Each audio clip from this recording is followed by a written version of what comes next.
Quelles sont les personnes que l'on trahit généralement dans la famille? Premièrement, les porteurs de lumière. Ceux qui sont appelés à chasser certaines ténèbres dans la famille. Lorsque tu es né pour chasser certaines ténèbres dans la famille, les traîtres de la famille ne vont pas t'aimer. Il y a même des gens, vous avez déjà entendu ça, quelqu'un qui vous dit je ne sais pas pourquoi mais je ne l'aime pas.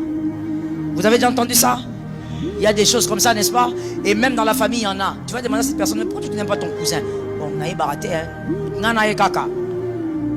Ce sont des choses spirituelles. C'est pourquoi tout à l'heure je t'avais dit, on est dans les discernements des esprits. Il faut savoir que certaines attitudes sont des manipulations invisibles. On est en train de le manipuler. Dans le monde spirituel, le diable a vu que toi tu n'es pas qu'un enfant.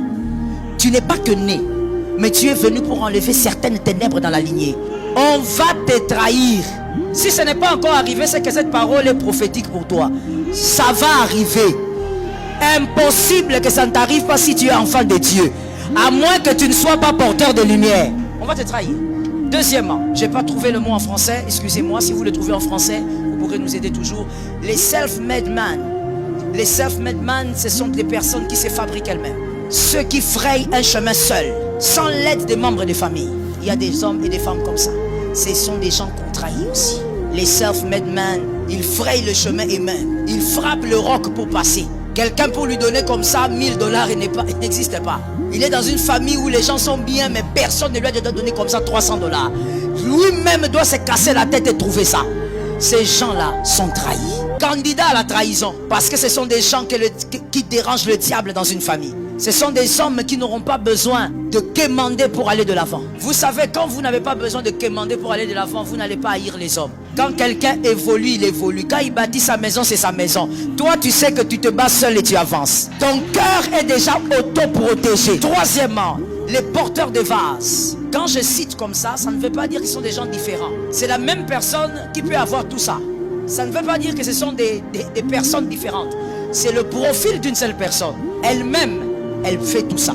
Elle représente tout ça. Troisièmement, nous avons dit les porteurs des vases. Ce sont ceux qui ont le cœur pour tout le monde dans la famille. C'est toujours lui qui se soucie de tout le monde. C'est toujours lui qui aide. Quand il y a le mariage de quelqu'un, il est partout.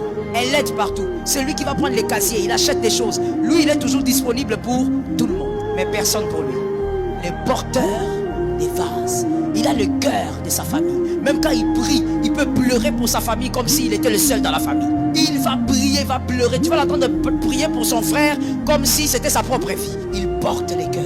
Et ces personnes généralement ont un pardon facile. Ils n'arrivent pas à vivre. Si tu es rancunier, Milongola. On est dans l'enseignement, il faut faire les choses rapidement. Milongola déjà. Traduction, enlève-toi dans la liste. Les rancuniers ne sont pas ici. Parce que le porteur des vases, ça veut dire il est toujours là pour tout le monde. Mais même quand les gens ne sont pas là pour lui, il ne garde pas. Il a mal. Il se pose des questions. Mais quand quelqu'un d'autre va venir peut-être pour un anniversaire, un mariage ou quelqu'un vient de l'aéroport qui va conduire, il est toujours là. C'est comme s'il oublie que les gens ne sont pas là pour lui. Et des fois, il y a des gens qui pensent qu'il est naïf. Ils disent, personne ne t'aide, mais toi tu es là pour tout le monde. Tu ne vois pas qu'on t'utilise. Son cœur est comme ça. C'est un porteur de vase. Il sera trahi. Si tu regardes bien tout ce que je donne comme élément, tu le verras tout totalement chez Jésus, chez Moïse, chez Joseph, chez David. On n'a pas le temps. 4. Ces mêmes personnes sont les aiguilles. Les aiguilles, vous pouvez préciser, les aiguilles d'une saison. Quand ces personnes arrivent, les démons des familles sont au courant qu'il y a quelqu'un qui est arrivé de différent. Parce que quand ces personnes arrivent dans la famille, la saison change.